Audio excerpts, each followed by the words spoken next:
I thought it was a very interesting idea, this experimental rolling events of shows. It gives you an opportunity to try stuff out. My painting is really very much about storytelling, and it's about this multi-layered narrative that I'm interested in, and how much actually stories, narratives, written words affected me and inspired me to be a painter. I want things to be more transparent, and so things doesn't have to be finished. Paintings don't have to be completed, executed in a certain way. So it's very much becoming an investigation towards something. My approach was just to come in and to very intuitively and childlike to respond to the space. So it was kind of like a task I gave myself, which is a lot of fun to do. So as soon as I came in, I said, oh, well, what kind of space it is? A triangular ceiling is really cool. It's a beautiful space. So immediately I thought, oh, triangles, yes. 3 canvases, so just play with that. It's really enjoying in a very playful way the space, and making it also on the level of presentation of a painting, making it more theatrical, I suppose. Yes, reminding the viewer that painting is very often the backdrop of a stage. It's a backdrop of Hitchcock's movies. It's and the nature of painting is a very simple line drawing that starts it, and then that's what it will be. Actually, the workshops will be about analyzing the human gesture and the emotional involvement with the act of drawing that we do with our bodies. So it's I suppose I'm trying to analyze it in a very kind of primordial, visceral way almost, what it is to make a mark. It's not about irony, but it's about genuine, almost romantic desire to know more.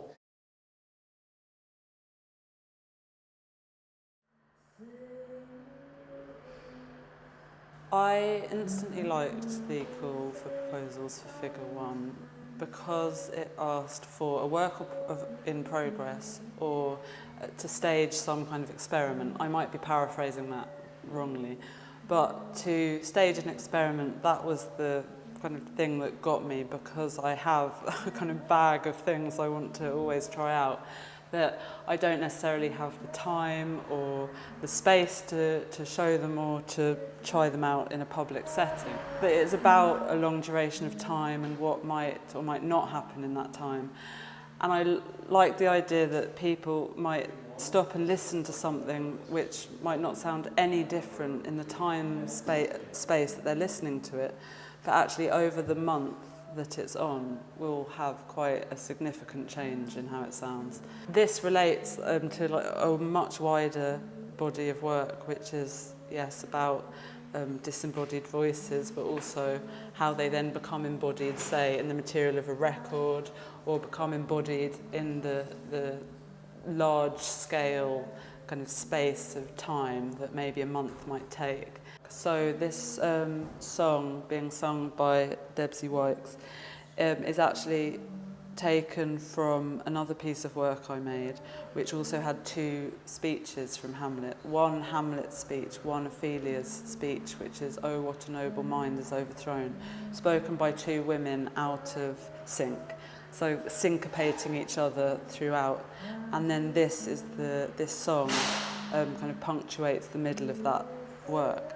And why I wanted to use this, which is Ophelia's ballad, is because there was a kind of sympathy and symmetry between what was then happening to the record in terms of its disintegration through time, it's changing its own composition, it's drowning, to like use a kind of very obvious metaphor, in the sound that the record is making. So disintegrating over time, exactly, kind of mirroring her demise in the play. Well, the symposium stems from certain elements of the show at Gallery North, which opened last week. It's a show of work that I've been producing over the last year as part of this fellowship I've been doing with Northumbria Uni in Baltic. The starting point, I guess, is this building designed by Zaha Hadid in Baku, capital of Azerbaijan. The building is a rather extreme version of her more fluid architecture, which she kind of describes in terms of frozen motion and sort of liquidity.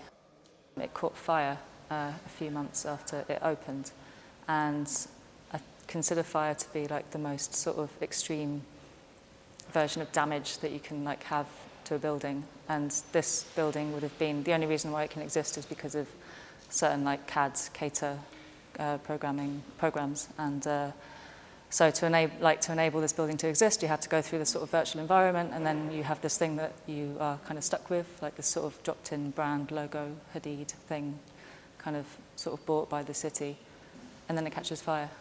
It takes up a lot of space. It's not a sort of high-rise thing. It's sort of the fact that it takes up so much of a footprint. It's a subtler way of sort of expressing power in terms of like maybe older money or that kind of thing, rather than, I don't know, finance, I guess, which is what you sort of think when you think of like footprints being small and sort of tall.